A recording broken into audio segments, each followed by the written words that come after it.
Hi, my name is Mahima Yadav, and today I'm going to tell you about how to prepare NIMSET and NIMSET for MCA and entrance exam. Okay, so this is basically for 2021 to 2022.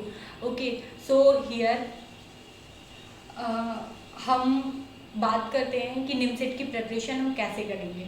Okay, so as अब this time corona time चल रहा है, right. फिर भी हमारे पास में बहुत सारी चीज़ें हैं कि हम निमसेट की प्रिपरेशन कर सकते हैं. ऐसा बिल्कुल नहीं है कि अभी कोरोना चल रहा है, कोई कोचिंग नहीं खुली हुई है तो हम निमसेट की प्रिपरेशन नहीं कर सकते, राइट. हमारे पास में प्लेटफॉर्म भी बहुत है और आजकल तो ऑनलाइन कोचिंग का एंड ऑनलाइन हर एक चीज़ ओपन हो चुकी है. आपको हर एक कोचिंग लाइव दिखेगी, सारी कोचिंग्स में सिलेबस सब कुछ सारी चीज़ें अपलोड हो रही हैं. तो आपको ये तो बिल्कुल भी वरी करने की ज़रूरत नहीं है कि अभी कोचिंग ओपन नहीं हुई है तो मैं पढ़ाई कैसे करूँगा, कैसे नहीं करूँगा एंड कैसे करना चाहिए, राइट. तो आज हम उसी के बारे में बात कर रहे हैं कि हम निमसेट की प्रिपरेशन कैसे करें without coaching and with coaching. Okay, so it's like without coaching की बात है तो हमारे पास में कुछ बुक्स हैं जो कि मैं अगर आप मेरे प्रीवियस वीडियोस पे जाओगे 4 to 5 मंथ बैक, सो वहाँ पे भी मैंने ऑलरेडी बताया हुआ है कि कुछ बुक्स के नाम है. जैसे फॉर इसका सिलेबस क्या होता है, इसका सिलेबस है mathematics and logical and reasoning and computer and English. Okay, so 4 topics हैं इसके. तो उसके अकॉर्डिंग अगर हम मैथमेटिक्स पे जाते हैं तो मैथमेटिक्स के लिए हम फॉलो करेंगे R D Sharma. Okay, so R D Sharma is also very good and Amit M Agarwal. Amit M Agarwal एक ऐसी बुक है जो एक कंबाइंड बुक है जिसमें आपको हर तरीके के क्वेश्चंस मिलेंगे. इट्स लाइक मैथमेटिक्स से रिलेटेड हो या क्वांट एंड रीजनिंग से रिलेटेड हो या फिर आपकी इंग्लिश से रिलेटेड हो या फिर कंप्यूटर एंड रीजनिंग से रिलेटेड हो. ओके, सो हम उसको फॉलो करेंगे and for reasoning and logical ability अगर आप ले सकते हो तो आप आर एस अग्रवाल ले लेना. वो जैसे कि बहुत सारे लोग अपने एसएससी से रिलेटेड बुक्स ये एसएससी वाले भी फॉलो करते हैं. सो उसका स्टैंडर्ड बहुत अच्छा है तो आप उसको फॉलो कर सकते हो. Okay, and for computer and computer science, computer and English के लिए आप कोई भी बुक फॉलो कर सकते हो. ऐसा कुछ भी नहीं है कि आपके लिए कंप्यूटर के लिए कोई पर्टिकुलर बुक आपको यूज़ करनी पड़ेगी. ओके, सो आप कोई भी बुक फॉलो कर सकते हो फॉर कंप्यूटर एंड सो ये कुछ बुक्स के नाम थे जो मैंने आपको बताया. And next thing is preparation कैसे करेंगे. सो प्रिपरेशन करने के लिए तो थोड़ा सा सोचना पड़ेगा. उसके लिए आपको सबसे पहले क्या करना है, अगर आपके पास में अभी ज़्यादा टाइम है तो सबसे पहले आप नोट्स तैयार कीजिए. आपको जो टॉपिक्स आते हैं उसको पहले फॉलो कीजिए. ओके, एंड उस पर श्योर हो जाइए कि आपको हाँ ये टॉपिक्स बहुत अच्छे से आते हैं. उसके बाद क्या करेंगे, अगर आप 2022 के लिए प्रिपेयर कर रहे हैं उसके बाद आप धीरे धीरे करके एक एक टॉपिक उठाएंगे और एक एक टॉपिक को आपको सिर्फ 2 दिन लेना है. इट्स लाइक मैं एक स्ट्रेटजी प्लान बताती हूँ कि हम कैसे तैयारी कर सकते हैं और बहुत अच्छे से कर सकते हैं. ये मैंने शायद किसी एक कह सकते हो यूपीएससी जो तैयारी करता है वो कैसे करता है उसका स्ट्रेटजी प्लान है. ओके, सो इट्स लाइक कैसे प्लानिंग होती है कि आपके पास में टोटल कितने टॉपिक्स हैं. पहले आप टोटल टॉपिक्स को काउंट कीजिए. तो एज हमारे पास में for mathematics we have around 20 topics. Okay, suppose and logical and reasoning we have 10 topics जो कि आपके निमसेट में आने वाले हैं.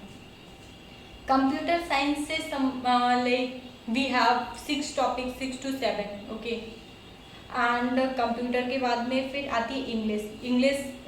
इतना ज़्यादा ज़रूरी भी नहीं है, बट हम छोड़ भी नहीं सकते अगर हमें अच्छी रैंक चाहिए। ओके, सो इंग्लिश के लिए हमारे पास में है कितने topics, it's like okay around 10 topics, जो भी समझो। सो हमारे पास में टोटल कितने टॉपिक्स हो गए, इट्स लाइक 20, 30 एंड 37 एंड 10, तो इट्स लाइक 47 टॉपिक्स। बट हमें फोकस नहीं करना लास्ट के 2 टॉपिक पे, हमें फोकस करना है ओनली स्टार्टिंग के 2 टॉपिक पे। Okay, so it's like we have 20 and plus 10 30 topics, जो कि हमारे लिए बहुत ज़रूरी है। तो हमें क्या करना है, हमें डेली एक टॉपिक उठाना है। It's not daily, it's not alternate day. तो एक दिन में हमें 2 दिन में हमें एक टॉपिक प्रिपेयर करना है। ओके, तो इन स्टार्टिंग हम 2 दिन में एक टॉपिक प्रिपेयर करेंगे, फिर नेक्स्ट 2 दिन में एक टॉपिक प्रिपेयर करेंगे, फिर नेक्स्ट 2 दिन में एक टॉपिक प्रिपेयर करेंगे। तो इट्स अराउंड आपको कितना टाइम लगेगा एक टॉपिक प्रिपेयर करने में। सो अगर हम 2 दिन में एक topic, it's like 40 days right for mathematics. 40 days में हमें सारे टॉपिक्स, ऐसा नहीं होगा कि हमें बिल्कुल नहीं आते, हमें कुछ कुछ आने लगेंगे राइट। इस तरीके से अगर हम फॉलो करेंगे लॉजिकल एंड रीजनिंग को कि हमें देना है। और वन मोर थिंग ऑल्सो कि आपको उसके साथ साथ जो आपने कल पढ़ा है, 2 दिन का पढ़ा हुआ है, उसको हमें थोड़ा थोड़ा उठाना है और उसको भी हमें एक बार रिवाइज करना है। ऐसा भी नहीं कि हमने नेक्स्ट टॉपिक उठाया है तो हम पिछला टॉपिक बिल्कुल छोड़ दे रहे हैं, नहीं। फर्स्ट के 2 आवर्स 1 आवर जितना भी टाइम है, या फर्स्ट के 15 मिनट या 20 मिनट या हाफ आवर समझो, आप उसे दे दो और जल्दी से उसको कोशिश करो कि आप रिवाइज कर लो।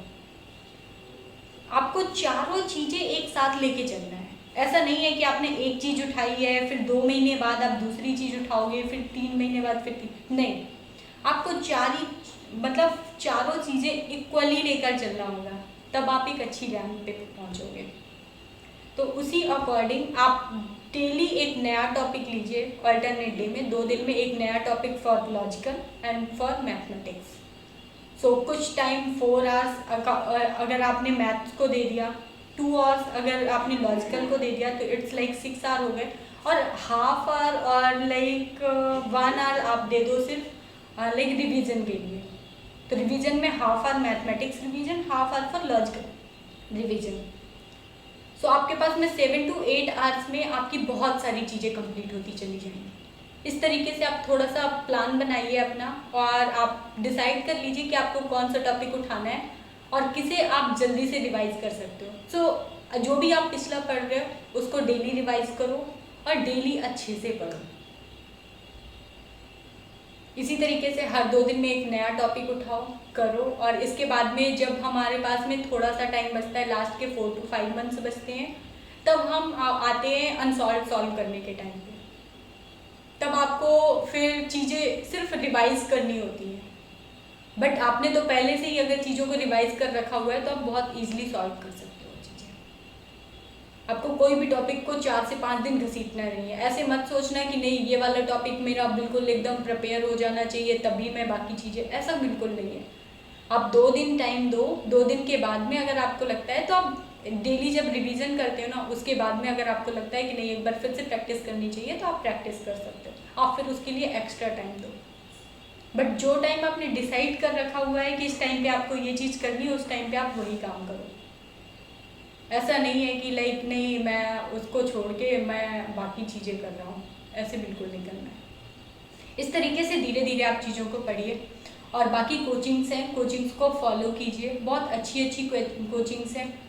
एंड इसके लिए निमसेट के लिए एलिजिबिलिटी वगैरह क्या है तो मैंने पहले ही बता दिया आपको। एलिजिबिलिटी क्राइटेरिया क्या है, ये कुछ टॉपिक्स थे। एंड इनसाइड दैट मैं कुछ और भी नेम बता देती हूँ कि आपको बेसिकली आता क्या क्या है। सो निमसेट में क्या सबसे पहला टॉपिक, लाइक हम टॉपिक वाइज बात करेंगे यहाँ पे कि निमसेट में क्या क्या आता है। सो निमसेट में आती है सेट थ्योरी आती है। सेट थ्योरी में like union, intersection, elementary counting, coordinality, cardinality and permutation and combination, ये सारी चीज़ें आती हैं। And probability and statistics, so basic concepts of probability theory like dependent and independent events, average, frequency distribution, measures of central tendency and dispersion। Okay, so ये कुछ topics हैं जो बहुत इम्पॉर्टेंट हैं।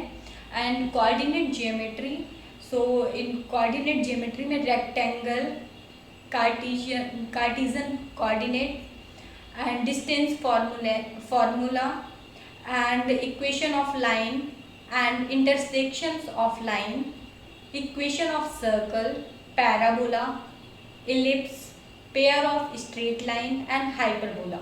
okay, so coordinate geometry में ये topics आते हैं।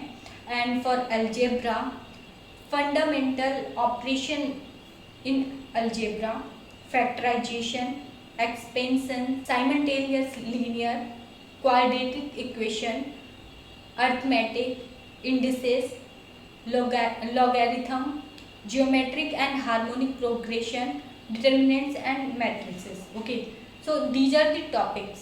and for calculus, it's like limits of functions, continuous function, differentiation of function, integration of functions by parts, by substitution and by partial fractions, tangents and normals, simple example of maxima and minima, definite integral, application of definite integral of areas to areas। okay, and in trigonometry, simple identities, solution of triangles, heights and distances, trigonometric equation properties of triangles, general solution of trigonometry equations। okay, these are the topics।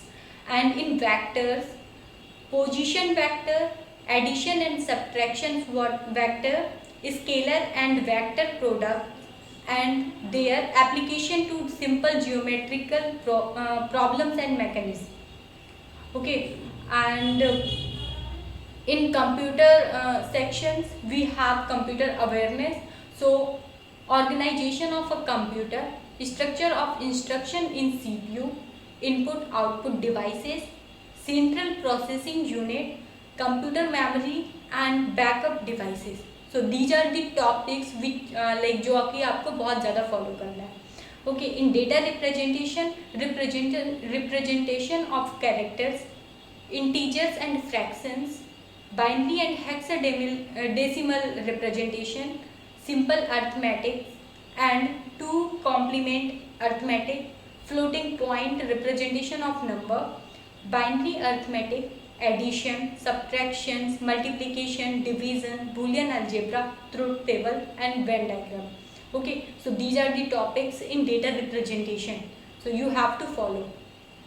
in general English syllabus, the question in this section will be designed to the test candidate general understanding of the English language। okay, so like basic grammar, English grammar and synonyms and antonyms, word power, technical writing, meaning of words and phrases, comprehension and vocabulary। okay, so these are the topics and I think so I have covered all the things, right? so here I will check one more thing, mathematics। okay, so I have covered related to the questions। and अगर आपके पास में अब कोई और भी doubt है तो प्लीज़ मेरे कमेंट बॉक्स में कमेंट करें। एंड मेरे मैंने जैसे सोशल मीडिया भी आपको दे रखी हुई है, उसमें ऑलरेडी आप फॉलो कर सकते हैं, इंस्टा पे फॉलो कर सकते हैं या फिर आप फेसबुक वगैरह पे मैसेंजर पे आप मैसेज डाल सकते हैं। अगर आप वो करते हैं तो मेरे पास में जब भी टाइम होगा I will definitely return back. Okay, आपको रिप्लाई दूँगी। So thank you. अगर आपके पास में कोई और क्वेश्चंस हैं, मुझे अभी तो याद नहीं आ रहा है कोई भी क्वेश्चंस, जितना मुझे याद था वो मैंने आपको बता दिया हुआ है। सो आपके पास में जो भी डाउट हो आप मेरे को एक बार पिंग कर सकते हैं। Thank you.